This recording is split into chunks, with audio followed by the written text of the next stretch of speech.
ಅಪ್ಪ ಬಾಪ ಅಲ್ಲೇ ಜ್ಯೂಸ್ ಕುಡ್ ಬರಮ್ಮ. ಏ ಬೇಡ ಮಗ, ಫುಲ್ ರೇಟ್ ಇರ್ತತೆ ಅದು, ಬೇಡ. ಏನಾಗಲ್ಲ ಬಾಪ, ಕಡಿಮೆ ರೇಟ್ ಇರ್ತತೆ.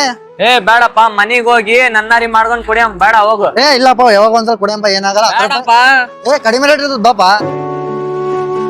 ಅಣ್ಣ 2 ಜ್ಯೂಸ್ ಕೊಡೋಣ. ಹೂವಣ್ಣ, ಕೊಡ್ತೀನಿ ಜ್ಯೂಸ್. ಅಪ್ಪ ಅಲ್ಲಿ ಸ್ವಲ್ಪ ಗಾಡಿಯಲ್ಲಿ ಬೀಗ ಬಿಟ್ಟಿದ್ದೀನಿ, ಹೋಯ್ತಾ ಅಂಬಪ್ಪ. ಅಣ್ಣ ಜ್ಯೂಸ್ ಎಷ್ಟಣ್ಣ? 50 ಅಣ್ಣ. ಅಣ್ಣ ನಮ್ಮಪ್ಪ ಬರ್ತಾರಲ್ಲ, 10 ರೂಪಾಯಿ ಅಂತ ಅಣ್ಣ ಒಂದ್ ಜ್ಯೂಸು. ಅವ್ರಿಗೆ ಮತ್ತೆ ಜಾಸ್ತಿ ರೇಟ್ ಅಂದ್ರೆ ಕುಡಿಯಲ್ಲ, ಅದಕ್ಕೋಸ್ಕರ ನಾನು ನಿನ್ಗೆ ಅಮೌಂಟ್ ಫುಲ್ ಅಮೌಂಟ್ ಹಾಕ್ತೀನಿ ಅಣ್ಣ. ಹೌದಾ, ಸರಿ ಅಣ್ಣ, ಓಕೆ ಅಣ್ಣ. ಎಷ್ಟಣ್ಣ? 10 ರೂಪಾಯಿ ಅಣ್ಣ, ಅಷ್ಟೇ. ಆಯ್ತಾಯ್ತು. ಕೊಡ್ತೀನಿ ತಡಿ. ಇಲ್ಲ ಅಲ್ಲಿ ಸ್ವಲ್ಪ ಗಾಡಿ ಹತ್ರ ಹೋಗಪ್ಪ, ಗಾಡಿ ಬೀಗ ತೆಗಿವಾಗ ಹಾಕಿನ್ ನೋಡ. 100 ರೂಪೀಸ್ ಹಾಕಿನ್ ನೋಡ. ಓಕೆ ಡನ್ ಅಣ್ಣ. ತಂದನೆ ಖುಷಿ ಪಡಿಸೋಕೆ ಕೆಲವೊಂದ್ಸಲ ಸುಳ್ಳು ಹೇಳ್ಬೋದು, ಹೌದಾ ಅಲ್ವಾ? ಕಮೆಂಟ್ ಮಾಡಿ.